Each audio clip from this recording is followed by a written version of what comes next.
अफीम, ये शब्द सुनकर हमारे कान जरूर खड़े हो जाते हैं।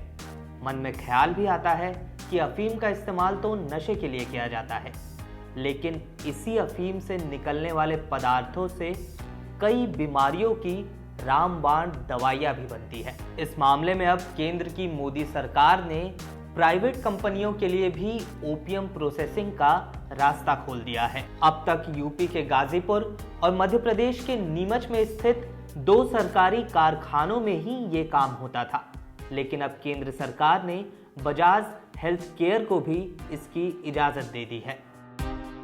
पहली बार बजाज हेल्थ केयर भी अफीम की प्रोसेसिंग कर सकेगा। ओपियम प्रोसेसिंग के बाद निकलने वाले अल्केलॉइड का इस्तेमाल खांसी की सिरप और पेन किलर से लेकर कैंसर की दवा बनाने तक में किया जाता है। फिलहाल उत्तर प्रदेश और मध्य प्रदेश में 2 सरकारी कारखानों में हर साल करीब 800 टन अफीम से अल्केलॉइड निकाला जा रहा है। इन दोनों कारखानों के अलावा अब बजाज हेल्थ केयर को भी हर साल 500 टन अल्केलॉइड अफीम से निकालने का ठेका मिला है। खबरों के मुताबिक केंद्र सरकार ने बजाज हेल्थ केयर को अगले 5 साल में अपनी क्षमता 500 से बढ़ाकर 800 टन करने के लिए भी कहा है।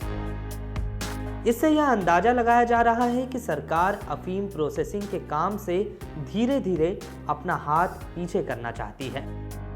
यह कॉन्ट्रैक्ट हासिल करने के बाद बजाज हेल्थ केयर ने कहा कि हमें अफीम से अल्केलॉइड और अन्य सक्रिय दवा सामग्री सरकार को मुहैया करवाने के 2 ठेके मिले हैं।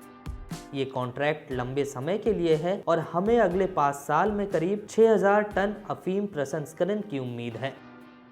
कंपनी के संयुक्त प्रबंध निदेशक अनिल जैन ने अंग्रेजी के अखबार बिजनेस स्टैंडर्ड से बातचीत में कहा कि सरकार ने अफीम से अल्केलॉइड निकालने का काम हमें सौंपा है। हम अफीम से अल्केलॉइड प्रोसेस कर सरकार को देंगे, जिसके बाद यह अल्केलॉइड दवा कंपनियों को दी जा सकेगी। बजाज हेल्थ केयर ने इस काम के लिए गुजरात के सावली में 34 एकड़ में फैले अपने कारखाने में बदलाव भी किए हैं। बजाज हेल्थ केयर के मुताबिक मौजूदा कारखाने में 250 टन सालाना अफीम का प्रसंस्करण करने की क्षमता है, जिसे आने वाले समय में और बढ़ाया जाएगा। ओपियम प्रोसेसिंग के इस काम में करीब 20 से 25 कंपनियों ने रुचि दिखाई थी, लेकिन आखिर में यह काम बजाज हेल्थ केयर के ही हाथ लगा। बजाज हेल्थ केयर के अधिकारी अनिल जैन के मुताबिक इस कारोबार में भरपूर मार्जिन है।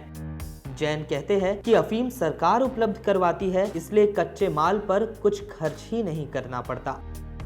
खबरों के मुताबिक भारत में ओपियम प्रोसेसिंग का काम अब प्राइवेट कंपनियों को इसलिए भी दिया जा रहा है क्योंकि सरकारी कारखाने बाजार की जरूरतें पूरी नहीं कर पा रहे हैं। सूत्रों के मुताबिक सरकार ने 2011-2012 में भी निजी कंपनियों, खासकर फार्मा कंपनियों को अफीम की खेती में लगाने की कोशिश की थी, लेकिन उस वक्त किसी ने इस काम में दिलचस्पी नहीं दिखाई थी। भारत अफीम की कानूनी तौर पर खेती करने वाले चुनिंदा देशों में शुमार है और अफीम की प्रोसेसिंग करने वाला इकलौता देश है। वित्त मंत्रालय के तहत आने वाले राजस्व विभाग की वेबसाइट के मुताबिक ग्वालियर स्थित केंद्रीय नारकोटिक्स ब्यूरो यानी CBN किसानों को अफीम की खेती का लाइसेंस देता है और फसल पर नजर भी रखता है और नियंत्रण भी करता है।